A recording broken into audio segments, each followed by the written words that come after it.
Bonjour, le Business Intelligence est un système métier intelligent à l'entreprise, qu'il soit métier principal à forte valeur ajoutée ou secondaire à faible valeur ajoutée, dont les processus de ces activités sont digitalisés et le système intègre des programmes intelligents. Toute opération ou tâche effectuée par l'homme est possible de la traduire en langage machine. Langage de programmation, c'est-à-dire Python, Java, C++, .NET ou autres similaires, pour qu'elle soit exécutée par la machine exactement ou par évolution suite à l'apprentissage classique ou profond. Le résultat obtenu n'est pas le même que chez l'homme, puisque chacun de nous possède un modèle complexe, spécifique, non identifié par les médecins spécialistes dans sa totalité. L'apprentissage est souvent soit supervisé ou non supervisé. Pour l'apprentissage, la machine passe par 3 étapes. La première, c'est l'apprentissage à partir des données en entrée. Ensuite, la définition d'un modèle, c'est-à-dire établir les relations entre les données, exemple, classer des données. La troisième étape est la définition de la donnée en entrée dans la bonne classe. L'apprentissage se base sur des étiquettes. À chaque donnée entrante, la machine établit un modèle aux données. À l'introduction d'une autre donnée, la machine la classe au bon endroit. On prend un exemple. On introduit des photos labellisées de chiens ou de chats, ou plutôt et de chats. La machine, à partir d'un nombre considérable de données, effectue l'apprentissage et arrive à nous classer une image non labellisée, de nous identifier sa nature. L'apprentissage peut être non supervisé. Il n'y a pas d'étiquette dans cet apprentissage. Le même principe des 3 étapes est appliqué. Sauf que dans le cas du non supervisé, l'apprentissage se fait suite à des critères et ces dernières constituent des groupements. Exemple, l'apprentissage se fait suite à plusieurs photos. Nous pouvons spécifier que des critères à considérer, comme la taille, la couleur. Par exemple, des images de plantes, arbres et fleurs, et déduire à partir de ces critères 3 clusters distincts. Plantes, arbres et fleurs.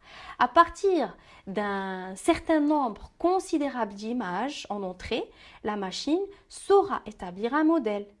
Et à l'introduction d'une nouvelle image, elle la classera selon les catégories ou les clusters identifiés dans le modèle. La machine, à ce moment-là, décide pour nous chaque image dans le cluster correspondant. Plusieurs images peuvent être traitées en un temps réduit. La marge d'erreur est l'élément à améliorer et à perfectionner à l'application des algorithmes existants. Le deep learning est une autre approche qui se base sur un apprentissage toujours par la machine, mais qui est profond.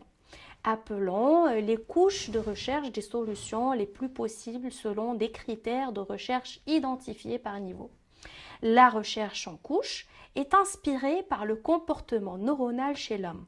Nous pouvons appliquer la méthode des réseaux de neurones par exemple. La recherche ne passe pas à la couche d'après que si des critères sont satisfaits.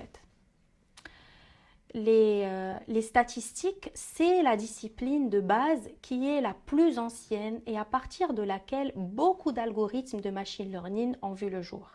À rappeler que tout algorithme qui est à la base une succession d'opérations mathématiquement modélisables. Les croisements des valeurs, les calculs et comparaisons des moyennes de variance, de covariance sont des calculs qui ont une signification de lecture, de similarité, de distanciation qui, de manière intelligente, interprètent nos données, d'où la visualisation et les graphes explicatifs ou de traitement et de modèles ou de résultats de prédiction ou autres. Les heuristiques, ce sont des méthodes de recherche des solutions optimales possibles parmi les différentes autres possibles. Il y a soit un optimum, c'est le résultat de l'heuristique, et ou plusieurs optimums ou solutions dans le cas de l'application métaheuristique, qui est l'option à appliquer dans le cas d'un problème complexe. Le problème est souvent modélisé en graphes, en nœuds et d'arcs, avec une entrée et des stations qui sont évaluées et une solution ou plusieurs en sortie. ou le problème peut être évolutif, c'est-à-dire qu'il y a un croisement de parents générant des fils qui sont également évalués à chaque étape pour choisir le cheminement le plus approprié. Merci.